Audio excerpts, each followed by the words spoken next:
Oui, je vais aller dans le même sens que mes collègues par rapport à l'intérêt, le très grand intérêt de ce rapport. Je regrette d'ailleurs qu'il ne soit pas un peu plus détaillé dans cette enceinte, parce que la Cour des comptes apporte un regard extérieur, alors que c'est vrai que chaque année, on a les rapports développement durable, transition énergétique au niveau de la ville et de la métropole.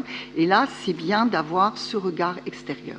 Alors, que fait la Cour des comptes dans ce document? Elle pointe des choses positives, bien sûr, et des choses plus négatives, des faiblesses, on va dire. Et il faut savoir que les deux grands axes qui ont été abordés dans ce rapport sont par rapport au changement climatique, bien sûr, avec des termes très précis.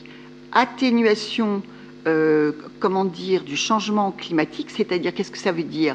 Comment on fait pour diminuer la production de CO2, puisque ce sont les gaz à effet de serre. Donc là, on voit que, et je vais parler surtout au niveau de la ville, parce que c'est vrai qu'il y a métropole et ville, et vous avez eu raison, monsieur le maire, de dire qu'il y a un décalage entre métropole et ville. Voilà. Donc on aura la discussion, je pense, lors du conseil métropolitain, donc ça sera autre chose. Là, on va essayer de se centrer sur la ville. Bon, donc on va dire qu'au niveau de la production d'énergie, il y a eu des choses qui ont été initiées. Je regretterais toujours quand même qu'on n'ait pas fait il y a 10 ans ou 15 ans la géothermie à la source, mais enfin ça c'est pas grave, c'est passé. Mais on va vers des énergies renouvelables, la rénovation énergétique des bâtiments, etc. Donc je ne vais pas aller dans les détails. Là où la Cour des comptes pointe des faiblesses, c'est dans l'adaptation au changement climatique. C'est-à-dire que là, c'est quoi? Ça veut dire que notre territoire va subir ces changements. Alors ces changements, c'est quoi? C'est les élévations de température, c'est l'assèchement des sols, c'est comment gérer des pluviosités tout d'un coup très importantes sur nos sols, bien sûr, et puis le problème de l'eau. Bon, là, l'adaptation au changement climatique est vraiment pointée comme un peu une faiblesse de ces mesures qui ont été engagées. Et c'est pour ça que là, ça peut être intéressant de voir comment on peut redresser un peu la barre, parce que c'est un enjeu majeur. Voilà. Alors, la ville a mis en place beaucoup de choses, l'agenda 21, la charte orléanaise de l'arbre urbain, le plan énergie-climat territorial communal, voilà. Et beaucoup de choses ont été reprises dans le Plume en 2022.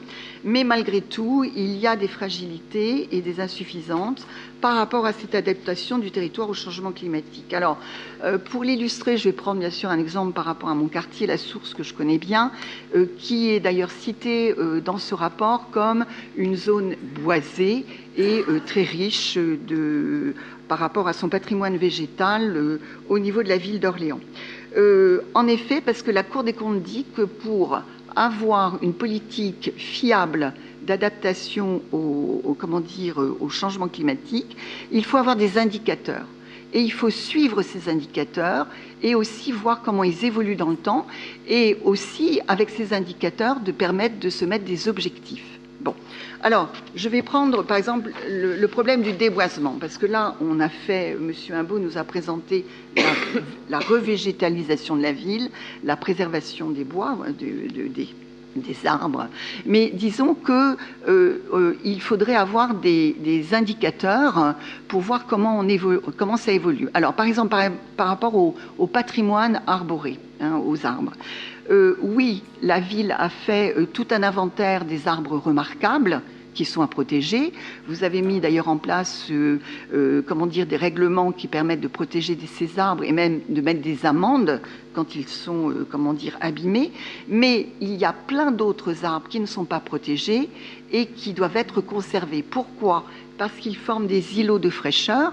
Et d'ailleurs, on voit très bien quand on arrive, quand il fait très chaud l'été maintenant, quand on vient du centre-ville, on a des fois des températures à La Source, presque un différentiel de 4 degrés ou 5 degrés. Pourquoi? Parce qu'on a plein d'arbres et que l'humidité des sols est préservée. Voilà. Ce sont aussi des puits à carbone et bien sûr, ils gardent l'humidité. Alors, je l'ai déjà dit dans cette enceinte, mais malheureusement maintenant, notre quartier, qui date de 50 ans, évolue.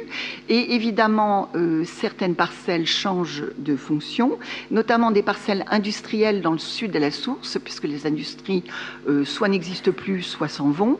Et il faut savoir qu'à l'origine de la construction de ce quartier, ces usines ou ces lieux de stockage étaient entourés de bois. Et ils sont maintenant... ces parcelles changent de fonction, les bâtiments sont détruits, mais rachetés par des promoteurs et on construit de l'habitat, des pavillons, etc. D'ailleurs, la Cour des comptes le pointe. Elle dit qu'en fait, il y a une urbanisation de nos sols qui, en fait, va peu à peu impacter ces zones boisées. Voilà. J'aimerais bien savoir si nous avons un indicateur, sur le nombre d'arbres qui existait il y a 10 ans à la Source et le nombre d'arbres qui restent actuellement. Parce que suite à des projets immobiliers qui se succèdent, suite justement à ces changements de fonction de parcelles, je parlerai du lotissement Rodin, d'ailleurs que vous avez vu, monsieur le maire, des pavillons qui ont été construits rue Honoré de Balzac, et les ombrages, madame Baruel, les ombrages. L'autre jour, moi j'ai des habitants qui sont venus m'alerter, il y avait des billes de bois qui étaient entassées, et c'était des arbres qui n'étaient pas malades et qui étaient en bonne santé. Pourquoi ? Eh bien parce qu'il y a un promoteur qui va faire des parcelles pour construire des pavillons. Donc, a-t-on un indicateur ? Moi, je serais intéressée pour savoir combien d'arbres il y avait dans notre quartier, des arbres en bonne santé, parce qu'il y a certains arbres qui sont morts dus au réchauffement climatique et à des maladies, et combien chaque année on perd d'arbres.